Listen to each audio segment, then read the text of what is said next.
취미 생활을 하려고 직장에 다닐 때부터 수채화를 그려왔습니다.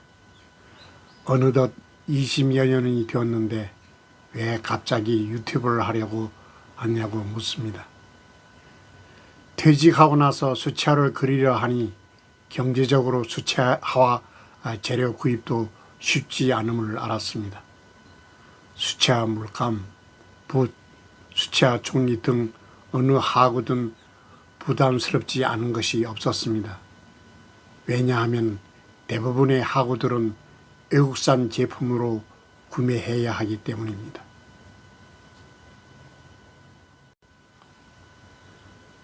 그래서 유튜브를 시작한 첫 번째 이유는 유튜브를 하면서 많은 돈을 벌 수는 없겠지만 하구 구매에 도움이 되었으면 하는 게 제 솔직한 고백입니다. 그러나 그것은 단순하게 생각한 것이고 유튜브를 시작하려면 컴퓨터부터 바꿔야 했습니다.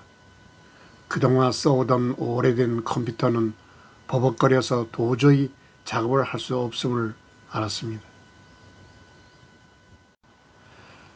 그래서 거금 159만 원을 투자해 새 컴퓨터를 구매했습니다.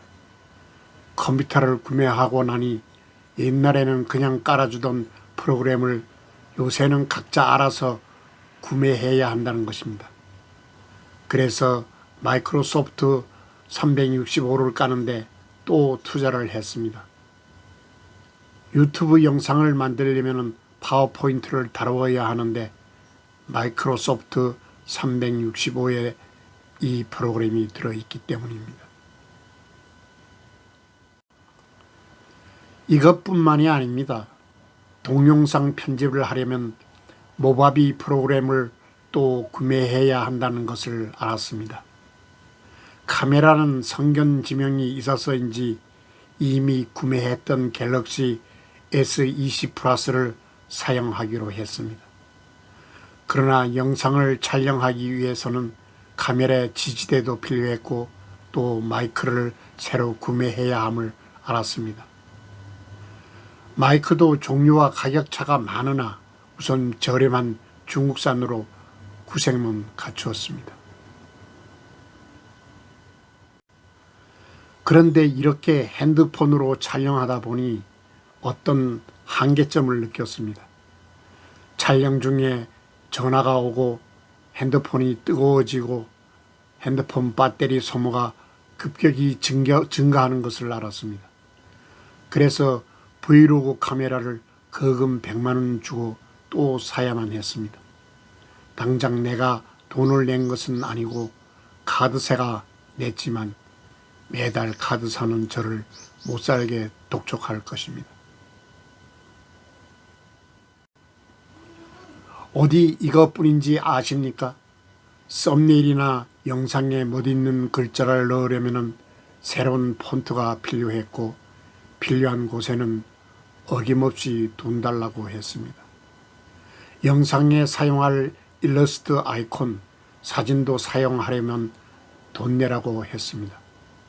특히 음악은 돈 안 내고 그냥 썼다가는 치명적으로 유튜브를 접어야 할지 모른다고 했습니다. 그렇다고 모든 장비, 프로그램들이 처음 써보는 사람들에게는 손쉽게 다룰 수 있는 게 하나도 없었습니다.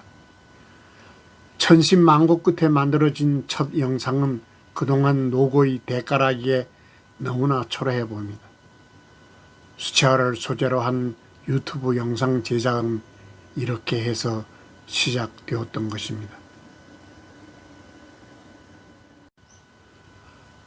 두 번째로 수채화를 주제로 한 유튜브 영상 제작의 이유는 나의 생활을 만드는 것입니다. 사실 수채화를 시작한 이유도 퇴직 후 내 생활을 만드는 것이었습니다. 수채화를 그리면 머리가 식혀지고 근심걱정도 없이 없어지리라 생각했습니다. 그러나 수채화를 그릴수록 점점 더 골치 아파오는 것을 느꼈습니다. 그 이유는 거기에도 욕심이 하나씩 더 붙여지기 시작해서입니다.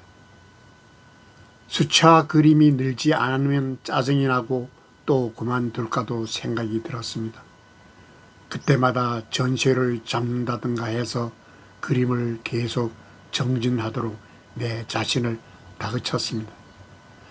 그림 형상은 어떻게 그리느냐 하는 데 있는 것이 아니고 얼마나 많이 그리느냐가 중요하다는 것을 겪어보고 추후에 알게 되었습니다. 이와 같이 수채화를 그리는 것이 내가 살아가는 생활이 되었습니다. 우리나라와 같이 그림 구매에 인색한 환경에서는 그림 작품하기가 쉽지 않음을 알았습니다. 그래서 수채화 작업을 유튜브 영상으로 찍어 새롭게 생활하고자 시작한 것입니다. 혹시 수채화 그리기가 싫어지더라도 유튜브 동영상 때문에 계속 그려야 된다면 이것이 서로 순환고리 역할을 해서 내 생활을 풍요롭게 하고 싶었습니다. 유튜브를 해서 물감 살 여유가 생기면 좋겠지만 그리 쉽지 않을 것이라 예상됩니다. 왜냐하면 수채화라는 제한적 소수인의 관심사를 주제로 삼은 유튜버에겐 조회수가 한정적으로 나올 수밖에 없기 때문입니다. 그래도 근자에 우리나라 노년층이 많이 생기면서 수채화를 즐기는 인구가 늘어나고 있습니다. 그러나 이러한 노년층은 유튜브 이용에 서툴거나 문외한이거나 관심이 없는 분들도 많다는 것입니다. 그래서 유튜브 조회수가 늘어날 것 같지는 않습니다. 사실 국내 유튜브 구독자는 한계가 있어서 외국인을 겨냥해 봄직도 한데 사실 언어적 한계를 극복하기가 쉽지 않습니다. 그러나 어쩌겠습니까? 이왕 시작한 바에 이것을 즐기려고 합니다. 옛날 수채화 그림 향상에 대한 욕심이 많았으나 그림이 늘지 않을 때 어떤 그림 기교를 배우려고 애를 썼던 경험이 있었습니다. 그러나 그건 헛된 일이라는 걸 알게 되었습니다. 그림 향상에 도움이 되는 것은 그림을 그리는데 얼마나 많은 시간을 투자하였느냐가 매우 중요하다는 것을 알게 되었습니다. 요사이 유튜버들이 말하는 것을 들어보면 구독자와 조회수를 누리기 위해 많은 사람들이 관심을 두는 키워드를 찾고 거기에 몰두한다는 것을 느꼈습니다. 물론 일리가 있습니다. 그러나 그렇게 한다고 해도 어떤 한계점에 이르면 별 소용이 없을 거라 생각되어집니다. 내 생활의 일부가 될지 모르는 이러한 작은 영상 파편들이 작게라도 사람들에게 공감을 주어야 좋아요를 누를 것입니다. 또한 이런 영상들이 보는 사람들에게 미미하나마 필요한 소재로 여겨야 구독을 누를 것입니다. 아직 서툴고 미숙합니다. 그러나 하나씩 배워가며 이러한 생활이 내 삶의 즐거운 일부로 생각하며 유튜브 영상을 갖고 나가려 합니다. 여러분 감사합니다.